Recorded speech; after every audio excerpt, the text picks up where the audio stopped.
Social ಮೀಡಿಯಾದಲ್ಲಿ ಇನ್ಫ್ಲುಯೆನ್ಸರ್ಗಳಾಗಿ ಕೆಲಸ ಮಾಡೋರು ಮತ್ತು ರೀಲ್ಸ್ ಮೂಲಕ ಮನರಂಜನೆ ಕೊಡೋರು ಯಾವ ಕೆಲಸಗಳನ್ನು ಮಾಡಬಾರ್ದು ಆ ಕೆಲಸಗಳನ್ನು ಮಾಡೋದ್ರ ಮೂಲಕ ಇತ್ತೀಚೆಗೆ ಸೋಷಿಯಲ್ ಮೀಡಿಯಾ ಇನ್ಫ್ಲುಯೆನ್ಸರ್ಸ್ ಸುದ್ದಿಯಲ್ಲಿದ್ದರು.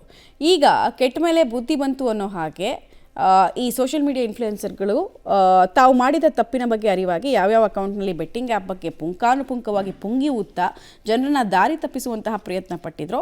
ಅದೇ ಅಕೌಂಟ್ನಲ್ಲಿ ಇನ್ನು ಮುಂದೆ ನಾನು ಯಾವುದೇ ಕಾರಣಕ್ಕೂ ಬೆಟ್ಟಿಂಗ್ ಆ್ಯಪ್ ಪ್ರಮೋಷನ್ ಮಾಡಲ್ಲ, ನಾವು ಬೆಟ್ಟಿಂಗ್ ಪ್ರಮೋಷನ್ ಮಾಡೋದ್ರಿಂದ ಜನ ಲಕ್ಷಾಂತರ ರೂಪಾಯಿ ಹಾಕಿ ಬೀದಿಗೆ ಬರ್ತಾರೆ, ಹಾಗಾಗಿ IPL ಬೆಟ್ಟಿಂಗ್ ಬಗ್ಗೆ ಯಾರೆಲ್ಲ ಪ್ರಮೋಷನ್ ಮಾಡ್ತಾ ಇದ್ದೀರಾ ಅವರೆಲ್ಲರೂ ಕೂಡ ದಯವಿಟ್ಟು ಸ್ಟಾಪ್ ಮಾಡಿ, ನಾನು ಸ್ಟಾಪ್ ಮಾಡ್ತಾ ಇದ್ದೀನಿ ಅಂತ ಈ ಸೋನು ಗೌಡ, ದೀಪಕ್ ಗೌಡ ಸೇರಿದಂತೆ ಹಲವರು ಅಪಾಲಜಿಯನ್ನು ಕೇಳಿದ್ದಾರೆ. ಎಲ್ಲ ರೀಲ್ಸ್ ಮಾಡುವಂತಹ ವ್ಯಕ್ತಿಗಳು ಬೆಂಗಳೂರು ಸೈಬರ್ ಕ್ರೈಮ್ ಪೊಲೀಸರ ತನಿಖೆಯನ್ನು ಎದುರಿಸಿದ್ರು. IPL ಬೆಟ್ಟಿಂಗ್ ಆ್ಯಪ್ಗಳ ಬಗ್ಗೆ ಪ್ರಮೋಷನ್ ಮಾಡಿದ್ದ ಕಾರಣ ಸುಮಾರು 50ಕ್ಕೂ ಹೆಚ್ಚು ರೀಲ್ಸ್ ಮಾಡೋ ಇನ್ಫ್ಲುಯೆನ್ಸರ್ಗಳಿಗೆ ಸೈಬರ್ ಕ್ರೈಮ್ ಪೊಲೀಸರು ನೋಟಿಸ್ ಕೊಟ್ಟು ವಿಚಾರಣೆ ಎದುರಿಸಿದ್ರು. ದುಡ್ಡಿನ ಆಸೆಗೆ ಬಿದ್ದು ಬೆಟ್ಟಿಂಗ್ ಆ್ಯಪ್ಗಳ ಬಗ್ಗೆ ಪ್ರಮೋಟ್ ಮಾಡಿದ್ರೆ ನೆಕ್ಸ್ಟ್ ಟೈಮ್ ಕೇಸ್ ಹಾಕಿ ಜೈಲಿಗೆ ಹಾಕ್ತೀವಿ ಅಂತ ಎಚ್ಚರಿಕೆ ಕೊಟ್ಟರು. ಹೀಗಾಗಿ ದಾರಿಗೆ ಬಂದಿದ್ದಾರೆ.